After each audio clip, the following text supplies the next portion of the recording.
Essa é a nossa penúltima aula do curso e é a última sobre front-end. Então a gente vai falar sobre um tópico mais avançado agora, que é Promise e Fetch e programação assíncrona. Tinha ficado da última aula um exemplo mais completo que era mostrar o catálogo funcionando, então essa parte de exercícios com um array com manipulação no DOM, que não tinha dado tempo de fazer, então a gente vai fazer agora, antes de entrar nas promises, e a gente vai reaproveitar esse exemplo, porque depois a gente vai conectar uma API e vai puxar dados reais de filmes. Então, vamos começar aqui. Eu coloquei de novo numa Code Sandbox os nossos arquivos que a gente vai usar, mas eu não vou programar aqui. Eu cliquei aqui, vocês podem clicar e baixar como zip, se ele carregar. E aí quando você baixar com um zip, você pode abrir no seu editor de texto preferido. Eu vou usar o VS Code aqui. Então esse aqui é o nosso projeto. Ele já tem alguns arquivos prontos aqui. Eu vou mostrar o que cada um faz.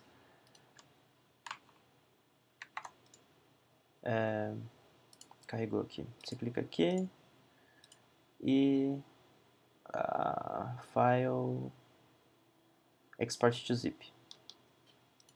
E, bem, esse é o nosso ponto de partida.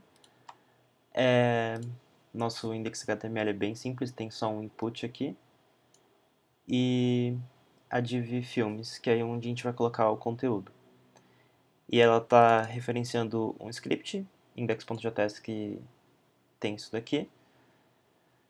Ele basicamente está importando um componente e esse componente ele expõe ele é um objeto, né? Ele é uma função que retorna um objeto.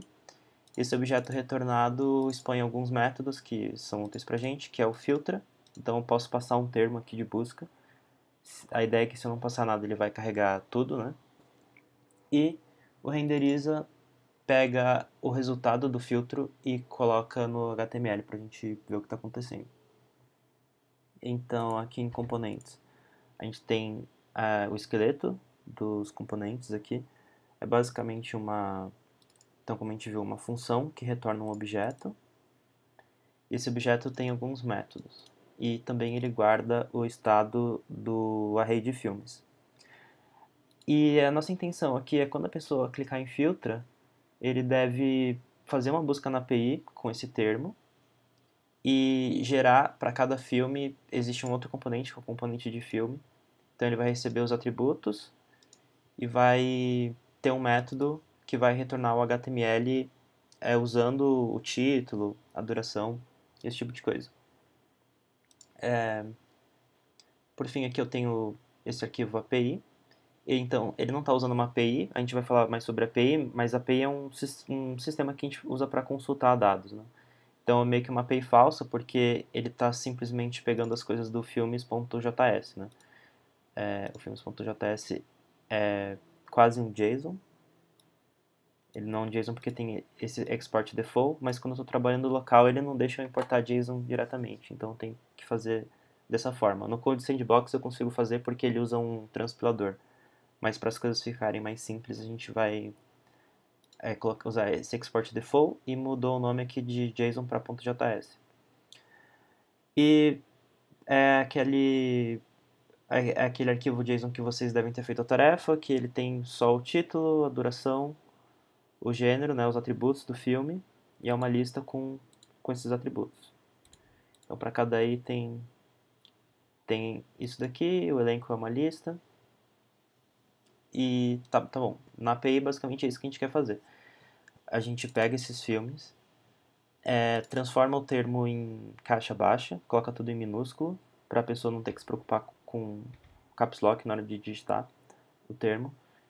E ele usa essa função que a gente viu de array, que é o filter, e para cada elemento ele vê se o título inclui o termo.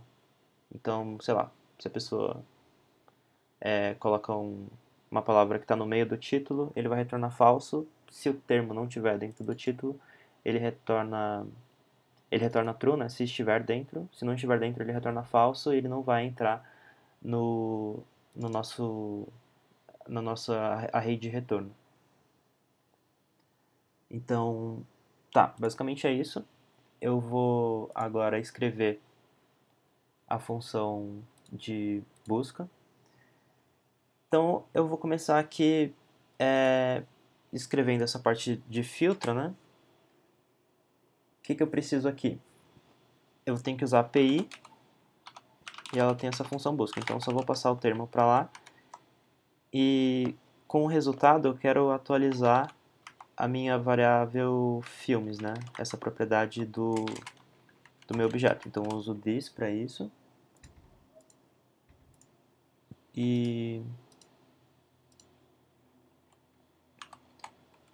é isso. E no renderiza, eu vou usar essa propriedade que eu atribuí e vou colocar naquela div que está aqui em index.html que tem o id filmes. Então, eu vou pegar essa div aqui, hashtag filmes para indicar que eu estou buscando pelo id. Eu vou chamar isso daqui de container, que é o lugar onde vai guardar os meus filmes. Beleza. Com isso eu vou pegar o inner HTML desse container e vou atribuir a this.filmes. Ele só vai pegar o array e tacar lá. A ideia não é, no final não vai ser isso, né? Porque esse filmes teria um gera HTML, mas eu queria fazer isso daqui primeiro para testar. Então o index já está fazendo filtro, está pegando renderiza. São duas funções que eu escrevi aqui agora. Vamos abrir aqui no navegador. Tem um detalhe aqui também, que eu não consigo simplesmente clicar duas vezes nesse index.html, porque ele não vai importar as coisas da maneira como eu estou usando lá. Então, para isso eu preciso abrir um servidor de web localmente no meu computador. O Python já vem com um servidor embutido e, sei lá, se você tem Linux, você tá com Python aí. E é bem simples baixar no Windows. E basicamente é só esse comando aqui, python 3-m http.server, e aí ele vai te dar uma URL que você consegue acessar o site que você está desenvolvendo.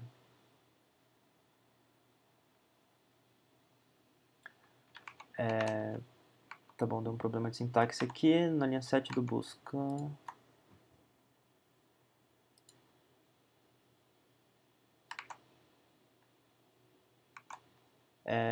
Ao invés de importar a API, eu vou importar a busca diretamente para não dar esse erro.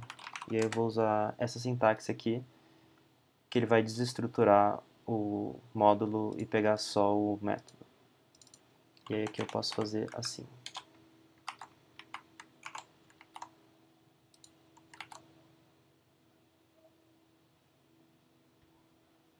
Vamos atualizar.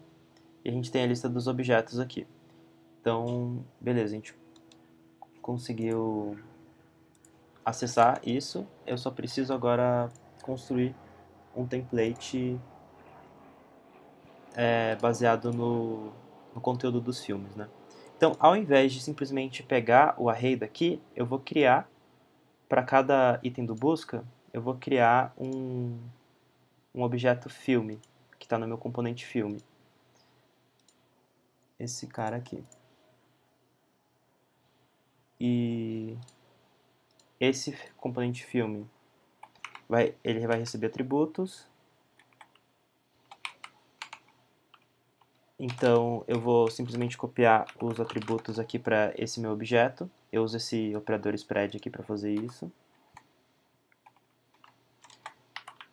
E eu vou ter uma variável booleana que vai dizer se esse filme deve ser exibido ou não. Ou seja, na hora de filtrar eu posso simplesmente dizer que exibir igual a false e aí ele não vai exibir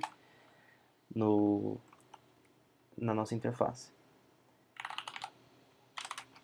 E aqui eu simplesmente vou criar, esse daqui vai ser o meu HTML, né, de retorno.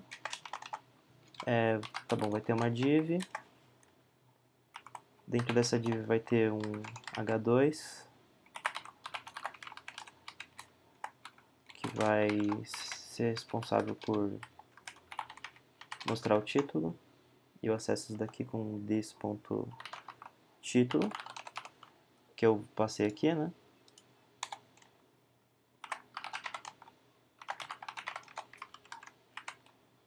E aqui eu vou acessar com this.ano, this. Sei lá, quais são os atributos que a gente tem. Tinha duração, né?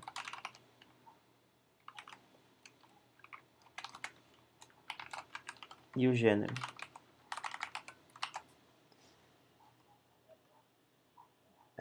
Beleza.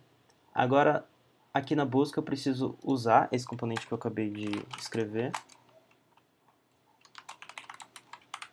Então eu vou importar filme. Ele está na mesma pasta, então eu só coloco ponto para falar que eu estou no mesmo lugar aqui. É o mesmo diretório. E para cada item do array eu vou chamar o filme.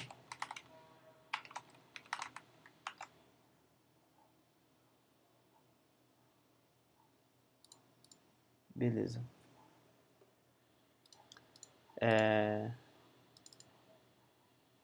A propósito, isso daqui eu tenho que passar como um...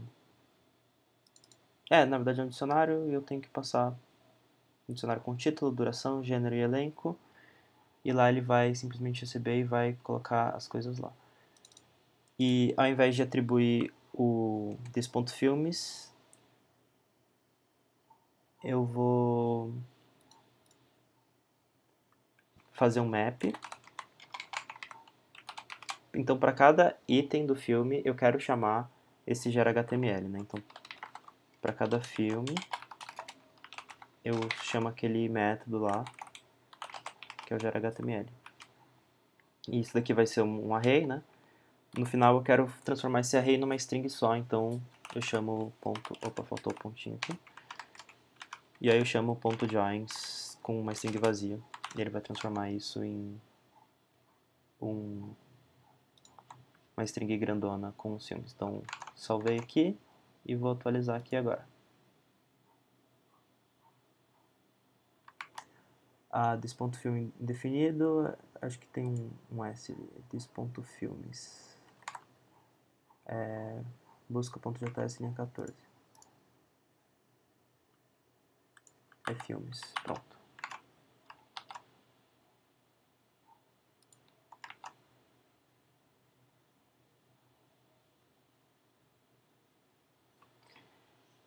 Tá, legal. A gente conseguiu mostrar isso daqui.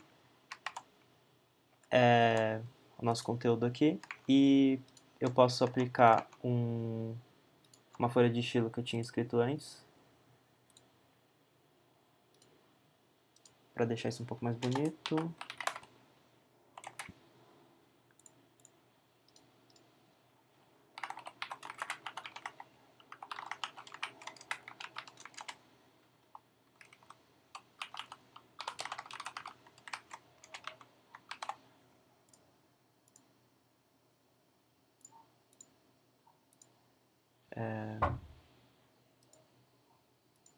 Beleza.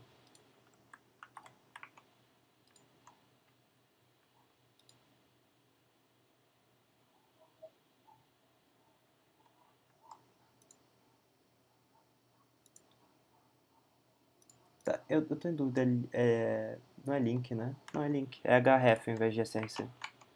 Deixei uma coisa errada.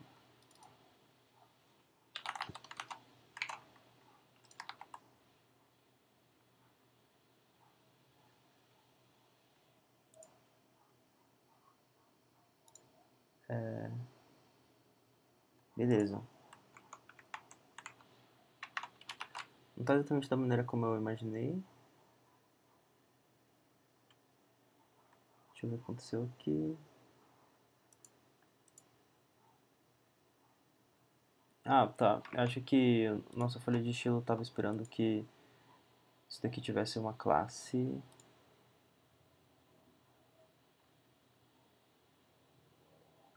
Tem que ter o ponto filme. Tem que ter a classe filme em cada item. Então, lá no nosso componentes filme, a gente tem que botar a class aqui.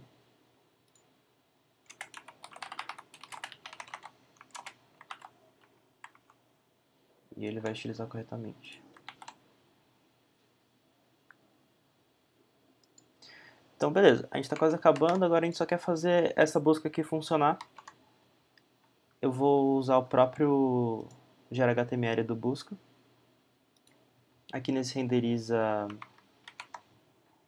eu vou colocar um event listener, da mesma forma como a gente fez com botões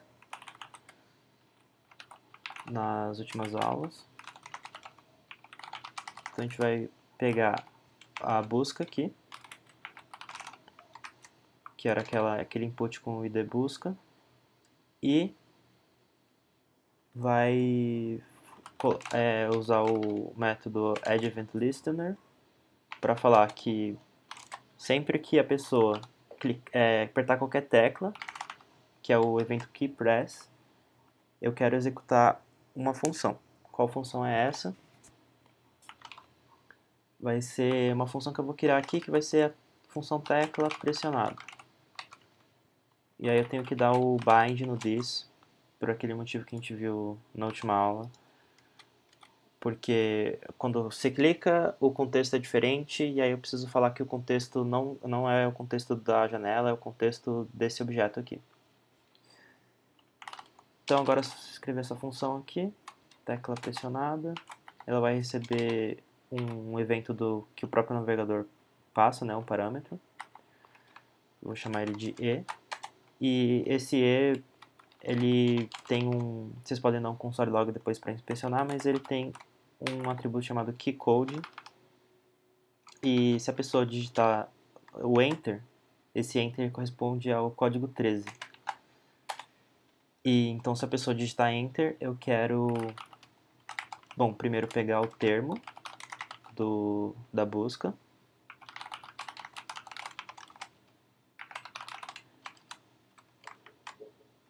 E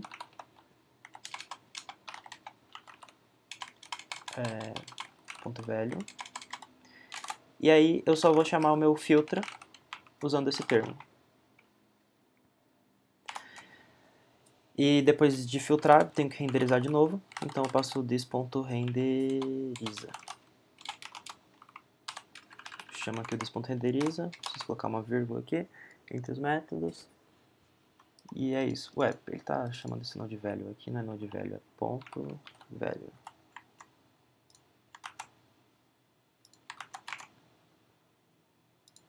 Então vamos ver se isso aqui funcionou. Atualizando a página. Procurar estudantes. Beleza. A gente vê aqui que está funcionando direitinho. Ele não pesquisa por gênero, né? Ele só pesquisa por título. Então, vou pesquisar Sprinter aqui. Ele só mostra títulos com a palavra Sprinter. Beleza? Então, esse era o exemplo da última aula. A gente vai voltar nele no final dessa aula aqui. E a gente vamos para o assunto de fato dessa aula. Alguém ficou com alguma dúvida? Quer fazer alguma pergunta? Fiquem à vontade.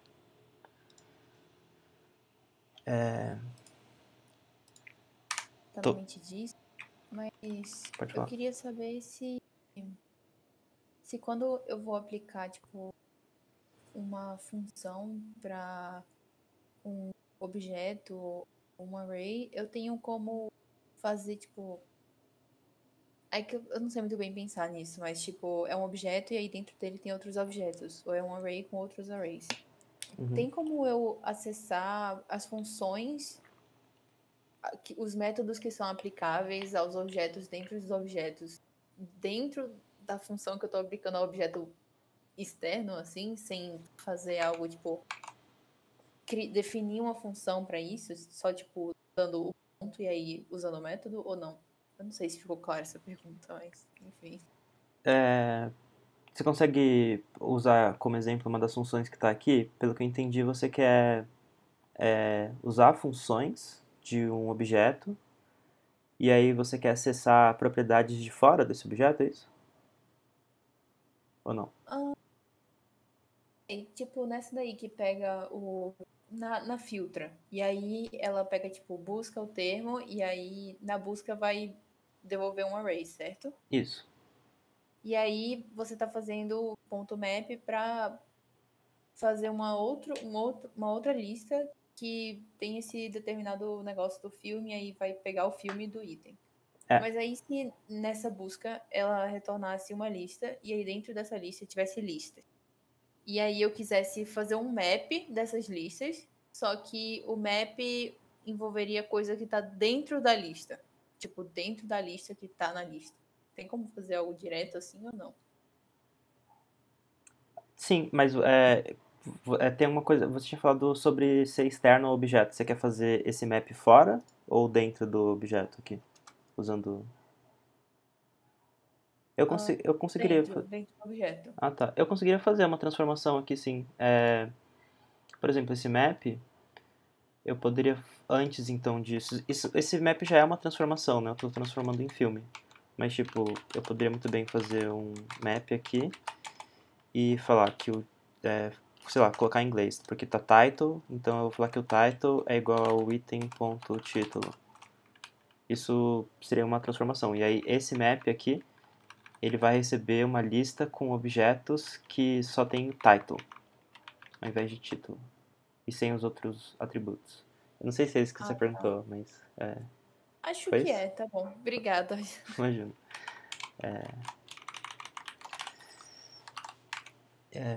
Beleza.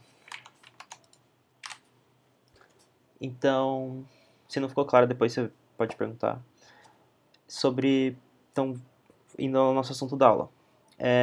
Em JavaScript é muito comum a gente ter que lidar com programação assíncrona, né? Então, vamos entender o que, que é isso.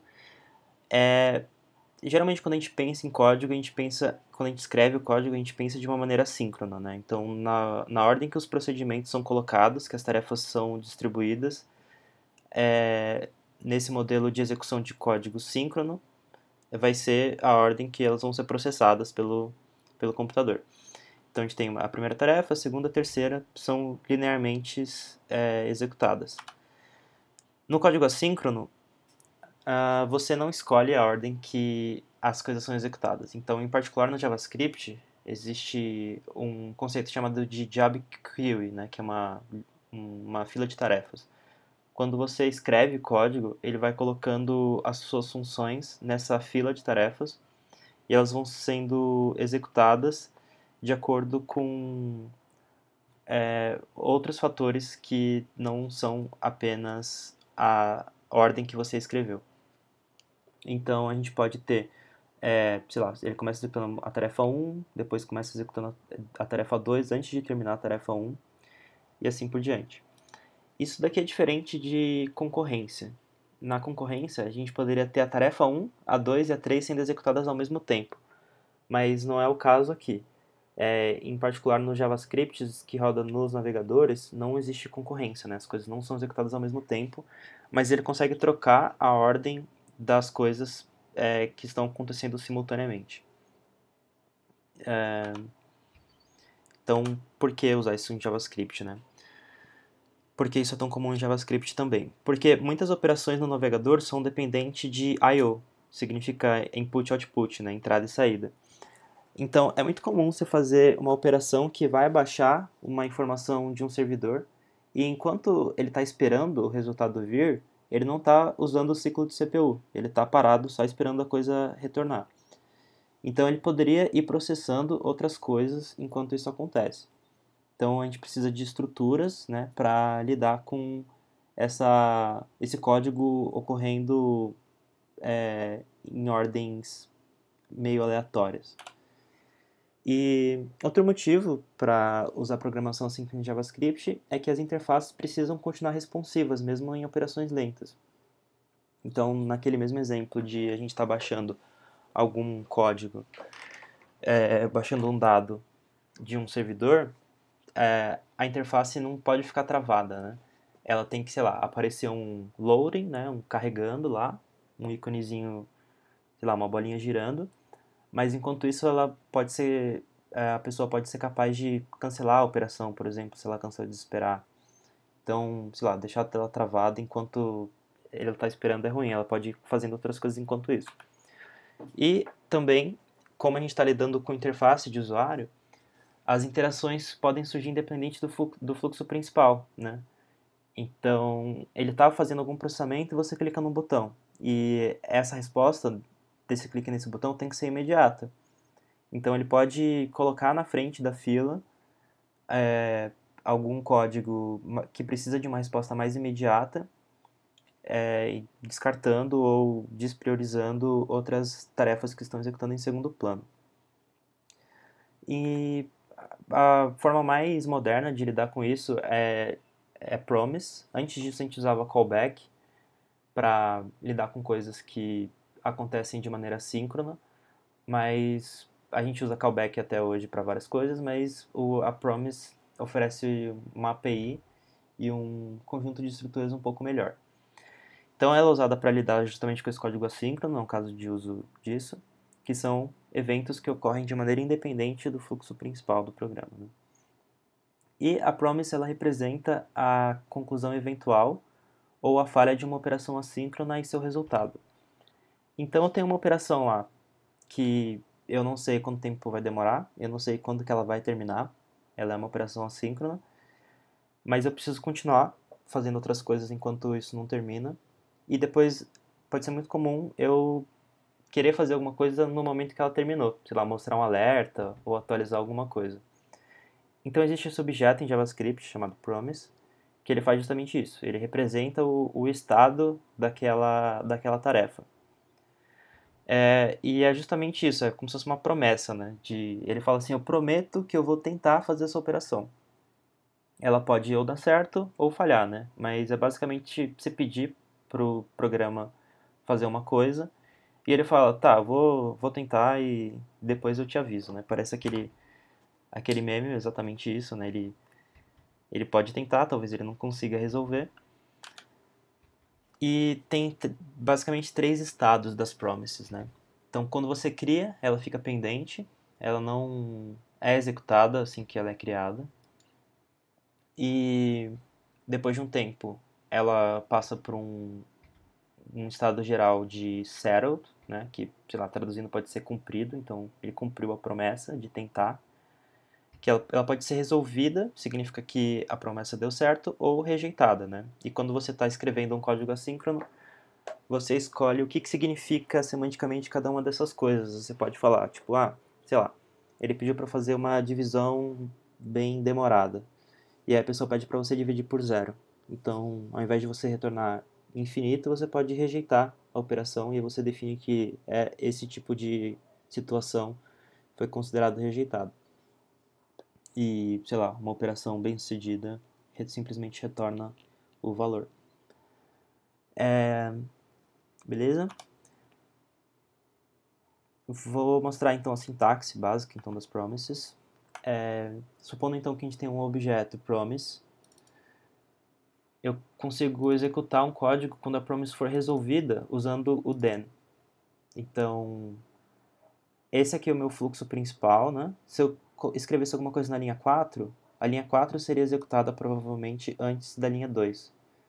Porque essa linha 2 só é executada quando a promise termina. Ela não é executada depois da linha 1, né? Então tem essa desconexão do fluxo principal, aquela coisa que a gente falou. E a gente tem o ponto catch para executar algum código quando a promessa for rejeitada. E uma coisa legal é que o them ele retorna uma promise. Então isso é uma promise e o ponto them é uma promise que representa quando a promise terminou e quando ele executou esse código. Então, e o catch também. Então, se os dois se tornam promise, eu posso encadear o ponto them e o ponto catch e deixar isso assim. Então, tem o ponto them resolvido. E aí, se essa promise inteira aqui falhar, ele vai para o ponto catch. E é, sei lá, uma forma elegante de fazer essas coisas. E eu poderia também fazer uma outra operação assíncrona aqui dentro e usar um outro ponto .dem e ir encadeando as coisas assim. Agora, existe uma outra sintaxe também para lidar com promises, que é o await e o try-catch. O que acontece? Quando eu estou usando o ponto .dem, imagina, se eu tivesse uma operação assíncrona aqui, eu ia colocar mais um ponto .dem. E aí, se eu tivesse outra operação assíncrona daqui, ia ficar, tipo, um monte de níveis de indentação de ponto .dem, ponto .dem, ponto .dem. Então, para resolver isso, foi criado o await. Esse daqui é o código anterior, né? Então, eu consigo expressar que eu quero executar a próxima linha usando a próxima linha quando a promise acabar usando a await. Então, ele espera a promise terminar, né? E aí executa então a próxima linha. Então, é meio que um merge dessa operação assíncrona no fluxo principal. E o catch, a sintaxe para o catch usando try-catch. E aí, se essa operação aqui der um erro, ele vai entrar nesse bloco.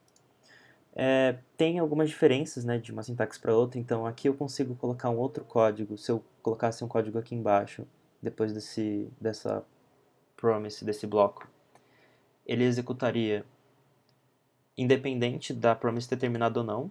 E aqui, quando eu coloco await, todo o código daqui para baixo vai ser executado depois da promise ser settled, né? Depois dela ser resolvida, ou rejeitada, ou aceita e com o valor devolvido, né? Bom, vamos mostrar um exemplo aqui de uma aplicação hipotética de chat de vídeo. Então, imagina que a gente tem, sei lá, meio que um clone do Google Meet, assim, e a gente tem um botão de ligar, e essa operação, ele vai executar uma operação assíncrona aqui no meio, né? Então, primeiro ele vai mudar o status da mensagem imediatamente, quando o botão for clicado, e ele vai trocar para chamando. Então, sei lá, vai ter alguma spam lá no HTML que vai mostrar o status atual.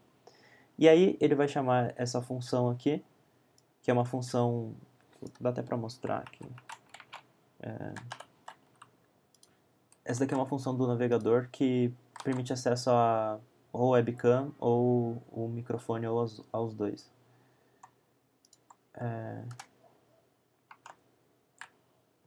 Porque ali eu estou no local, né? Mas aqui eu consigo rodar. E ele pede aqui, permitir que slides use sua câmera e microfone. E aí ele pode passar isso pra gente, a gente consegue usar no nosso código. Então, essa operação é síncrona, porque vocês viram que aparece um pedido aqui, eu tenho que escolher se eu quero aceitar ou negar o microfone e o vídeo. Então, eu consigo fazer outras coisas aqui embaixo enquanto o usuário não clica, enquanto ele não decidiu. E aí, quando ele decidir, ele vai entrar aqui, nesse demo. E aí eu posso, sei lá, ele vai passar uma string de vídeo, e aí eu posso atribuir para um objeto que eu tenho na minha página e mudar o status para conectado. Só que a pessoa pode clicar, que nem eu cliquei, em bloquear. E se ela fizer isso, ele vai considerar que a promessa foi rejeitada pela API do navegador, né? E ele vai mandar essa mensagem falha ao conectar. E eu conseguiria executar outros códigos enquanto a pessoa não decidiu, né? Então, sei lá, transformando isso aqui para sintaxe. Seria mais fácil explicar assim. E a sintaxe com await seria essa daqui, né? Eu dou o await aqui, nesse pedido do getUserMedia, e perceba que o await está do lado do direito, né, do igual. Então ele vai atribuir a essa variável chatString o resultado dessa promise aqui. E ele usa o resultado da promise aqui embaixo no src object. Se eu não usasse o await, chatString seria uma promise. Mas como eu usei o await, o chatString é o resultado da promise, que seria, sei lá, o fluxo de vídeo, né? E se der erro, ele está aqui dentro do catch Então, sei lá, eu consigo, no final das contas, depois de passar pelo await, eu consigo escrever código na indentação nível 0 aqui. Então, acho que essa é a vantagem do await. Beleza? Alguma pergunta? Então, uma aplicação de promise bastante comum vai ser, a gente viu, sei lá, uma API de vídeo, né, não tão usado. O fetch é extremamente usado, a gente vai mostrar um exemplo aqui, que ela permite a gente fazer requisição para um servidor e carregar novas informações quando for necessário, né? Então, eu consigo, por exemplo, enviar uma compra, carregar informações do usuário, receber as últimas atualizações de um feed, e tudo isso sem recarregar a página. Quando a gente não tinha isso, as pessoas, se quisessem, sei lá, recuperar uma informação nova, tinha que navegar de novo ou dar um refresh, alguma coisa assim. Dessa forma, a gente consegue fazer coisas muito mais interativas. Então, vou falar um pouco sobre Ajax, né, que é um conceito bastante está em volta, né, do fetch, que é essa ideia de JavaScript e XML assíncrono. Então, a gente consegue fazer essas requisições através do JavaScript e o nome desse conceito está envolvido nesse termo aí chamado Ajax. Então, ele é usado para se referir a requisições HTTP no JavaScript. E XML é o formato de dados antigo que as pessoas usavam. É parecido com HTML, só que para dados em geral. E hoje ninguém usa XML praticamente, então, sei lá, é um termo um pouco velho, mas vocês podem ver por aí. Bom, então a sintaxe básica do fetch. Ele vai retornar uma promise, então o nome da minha variável aqui é promise para indicar isso, e eu escrevo fetch, é uma função built-in, está disponível nos navegadores, e a URL da minha requisição e algumas opções. Então, aqui é o URL que eu quero recuperar, né? E nessas opções podem ter parâmetros como método HTTP, se eu vou querer fazer um GET, um POST, cabeçalhos, eu posso colocar um cabeçalho de autorização, esse tipo de coisa. E o retorno, então, é a tal da promise. E se eu der um await para resolver essa promise, ela vai virar um objeto response, assim que o servidor responder. E aí, com esse objeto response eu posso chamar .json, e aí esse .json é também uma promise que vai resolver para um objeto ou um array, dependendo do conteúdo do JSON. Então aqui é um exemplo um pouco mais completo. Eu tô dando aqui o await, então o resultado de response não vai ser mais uma promise, vai ser o resultado e o resultado da chamada. Ele tem esse ponto OK aqui, que verifica o status da chamada HTTP.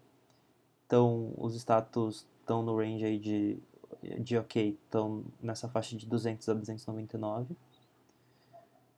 Então, se o status for isso, ele vai entrar aqui nesse bloco. E ele pode pegar o corpo da resposta aqui, usando o JSON igual a await response.json. E aí, se falhar, se o status do HTTP for diferente dessa faixa aqui, ele vai dar um erro, né? Então, isso daqui não quer dizer que a requisição falhou. A requisição deu certo. Se a requisição falhou, eu teria que usar aquele try catch, né? Tipo, ele conseguiu fazer a requisição, mas o servidor retornou um erro. Então, isso não é considerado que a promessa foi rejeitada, né? Então, esse retorno response aqui é quando eu dou o await. Esse response ele tem vários métodos. Então, tem o JSON aqui que a gente usou agora. Ele vai interpretar a resposta como JSON. E é um promise também. Tem o text, se minha resposta não for um JSON, for um texto. Ou um blob, se for uma resposta do tipo binário. Sei lá, você pode baixar uma imagem de uma API. Aí não vai ser nenhum texto, nem um JSON, né? Vai ser um tipo binário. Tem um link aqui com mais informações sobre isso. Tá, então eu quero aplicar agora esse conhecimento que a gente adquiriu sobre APIs. Nesse catálogo de filmes eu quero usar uma API de filmes de verdade para alimentar meu catálogo, usando já os componentes que a gente já escreveu. Então, para isso eu vou usar essa API aqui, chamada OMDB API, que é Open Movie Database. Então, é uma API bem simples. Acho que não falei sobre a API, né? Mas é basicamente um servidor que você faz requisições e ele te dá resultados. Significa Application Programming Interface, mas nesse caso aqui de API Web, ele te dá uma URL, você faz requisição nessa URL e ele te dá um JSON de volta, em linhas bem gerais. E tá, como é que isso aqui funciona? Bom, a gente vê de cara que ele tem aqui esse usage e essa aqui é a documentação da API e aí ele fala aqui para você mandar os pedidos para cá. E a gente vê que ele tem esse API Key, então para a gente usar essa API a gente precisa de uma chave de API.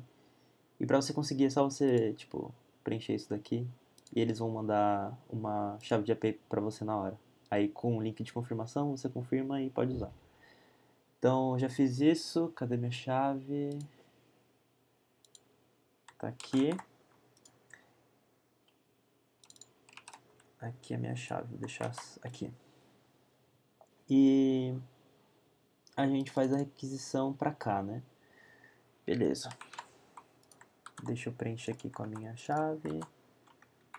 Tirar aqui dos colchetes. E ele tem alguns parâmetros que a gente pode passar. A gente está interessado na busca, né? Então, o parâmetro S é o título do filme que a gente quer buscar. E ele é requerido, os outros são opcionais. Como eu também só quero buscar filme, né? Eu vou usar o parâmetro type, que eu consigo filtrar por série, por episódio, por filme. Então, vou usar aqui type igual a movie. Então, quando eu buscar assim, vou abrir aqui numa outra aba, ele vai me retornar um JSON com esses dados.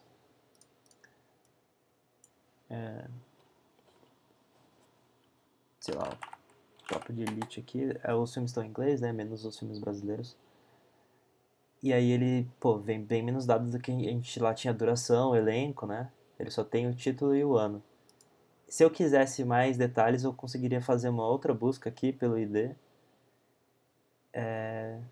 E aí ele me dá mais detalhes do filme. Mas aí eu teria que fazer uma busca para cada um desses negócios, para cada um dos itens. Então vamos programar isso aqui, né?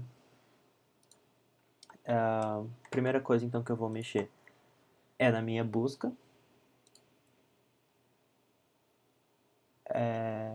Não, na verdade não vai ser na busca, vai ser na API, porque essa API está consumindo de um JSON estático e agora eu quero consumir desse serviço aqui.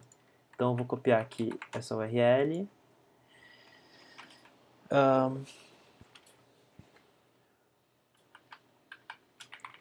Aqui pode manter esse lowercase, mas acho que a busca não é sensível à caixa. Posso apagar aqui esse import filmes. E vou criar minha URL aqui. E o meu termo de busca eu vou interpolar aqui no meio, né?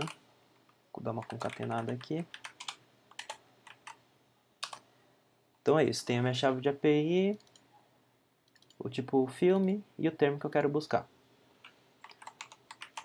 Agora eu vou usar essa URL para fazer um fetch, né? Então eu passo aqui o URL e eu não preciso passar nenhum parâmetro. E essa daqui vai ser minha resposta.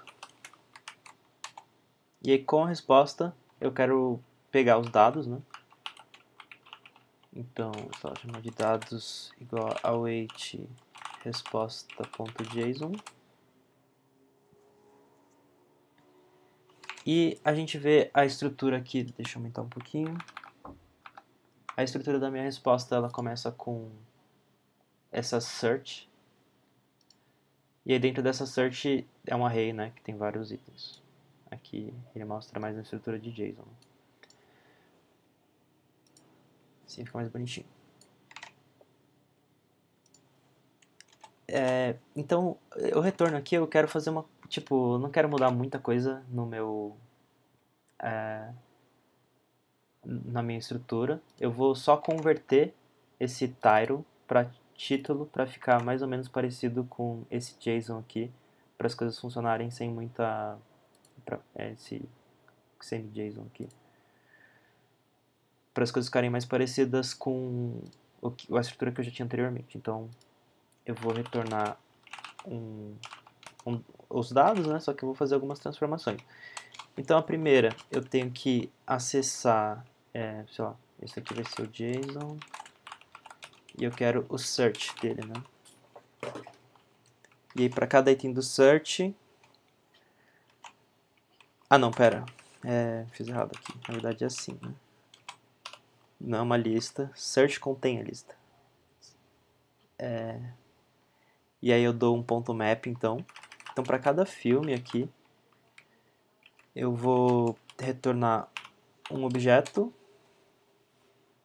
que vai ser o título, e aqui vai ser o filme.title. Ele tem o ano aqui também, então vamos botar o ano, filme.year. E uma coisa legal, ele tem uma URL para o pôster do filme. Então, de repente, a gente pode incorporar isso no na nossa estrutura lá.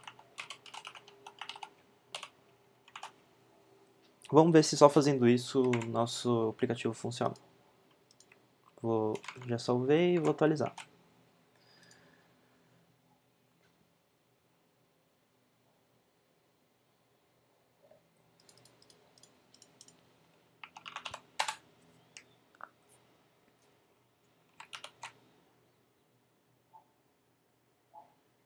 Ah, tá. Ele deu um erro aqui. Ele falou que await é um identificador reservado, né? Ele reclamou que eu usei o await porque eu usei numa função síncrona. Eu só posso usar o await em funções assíncronas. Então tem essa keyword aqui, que eu não tinha comentado, mas isso daqui transforma essa arrow function numa função async, e aí eu posso usar await.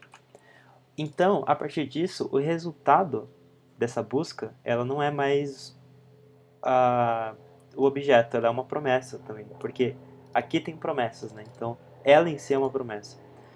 Eu preciso, então, mudar os lugares que usam API.js para lidar com uma função assíncrona. Particularmente, na verdade, esse aqui é o único lugar, né, que usa. Está importando aqui de API e está usando aqui, busca termo.map. Tá, esse daqui é síncrono, então eu vou chamar isso aqui de resultado. E aí eu vou colocar aqui resultado igual a... Aí eu vou ter que dar o await aqui também, porque ele retorna uma promessa.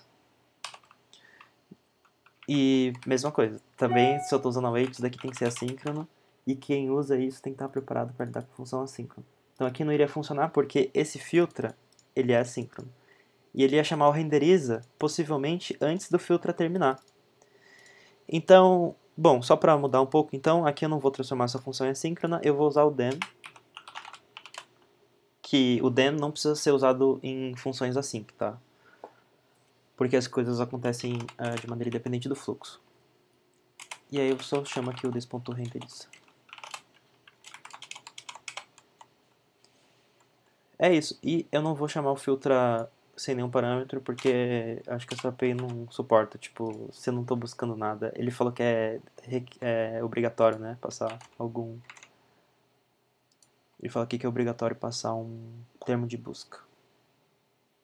Required.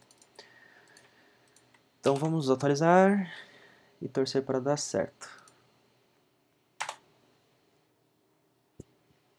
Legal, puxou os dados aqui, hora do rush 1, 2, 3. Sei lá, matrix. Nossa API está funcionando bonitinho. Legal, agora, sei lá, tá com vários undefined aqui, é simplesmente porque eu não passei os dados, né? Filme.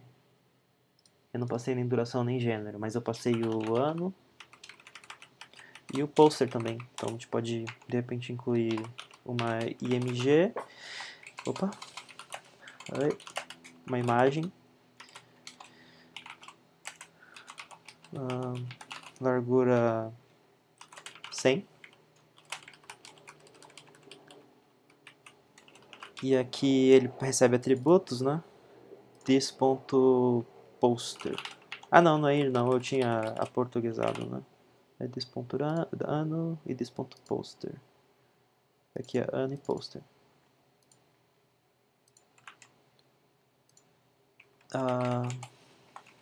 Só pra ficar bonitinho, dá pra gente colocar isso aqui numa div.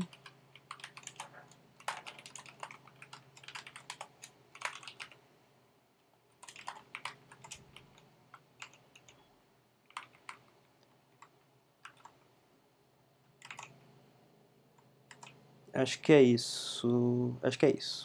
Salvei, vou atualizar.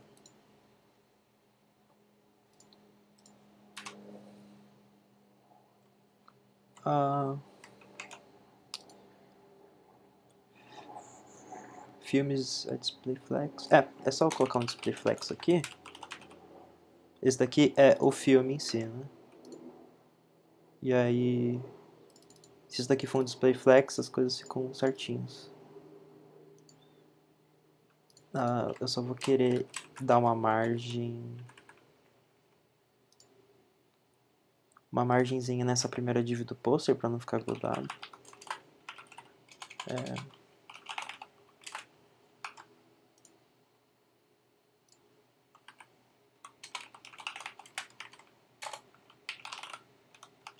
Então, uma margem à direita do poster, sei lá, de uma letra de comprimento.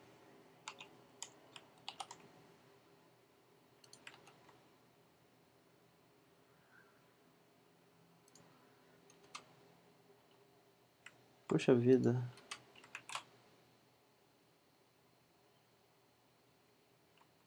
Eu queria que o poster ficasse à esquerda.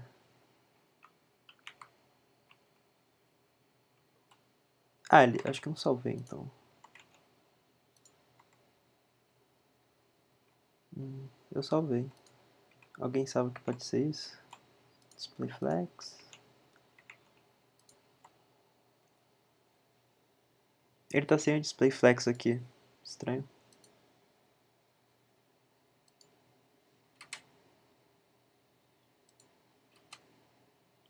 Sei lá o que aconteceu.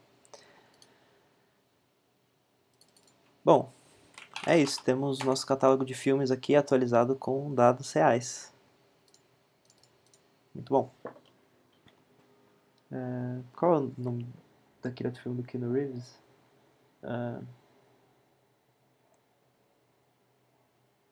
Tem vários.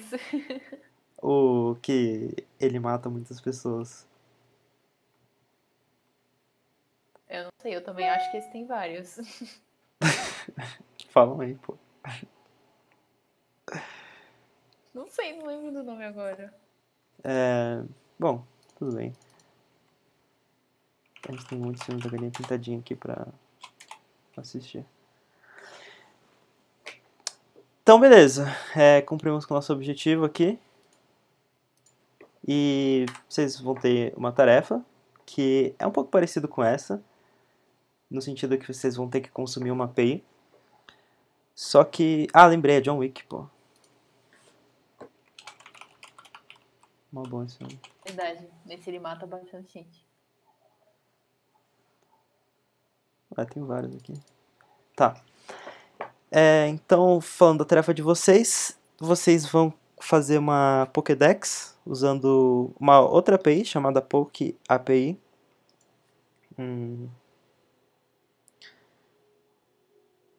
É uma API bem simples, ela não precisa de autenticação. Você bota o nome do Pokémon aqui e ela vai retornar um JSON com as habilidades dele, com um monte de informação aqui. Tem principalmente um sprite aqui. Tem a fotinho deles, que vocês vão usar para fazer a Pokédex. E a intenção, deixa eu pegar aqui, a tarefa é vocês fazerem uma coisa tipo simples, uma caixa de busca. Vai ter uma barra de busca e um lugar para você colocar o nome do Pokémon. E aí, quando você der Enter, aquela mesma coisa lá usando aquele key code que eu mostrei. Se o key code for 13, sei lá, você faz a busca na API da Poké API, tem a URL aqui. E, sei lá, carrega as informações da maneira que vocês acharem mais bonito, mais parecido com uma Pokédex. Vocês podem procurar referências para se inspirar.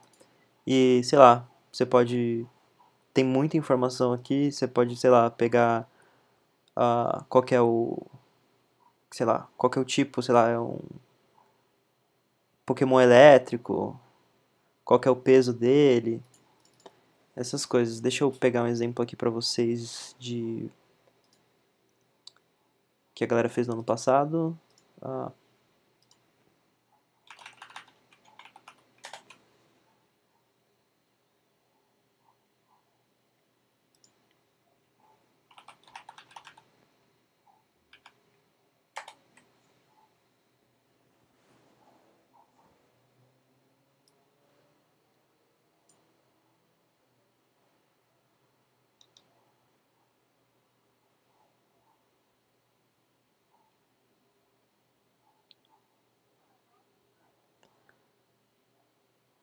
Ah, acho que o Luiz fez uma Pokédex legal, vamos ver a dele.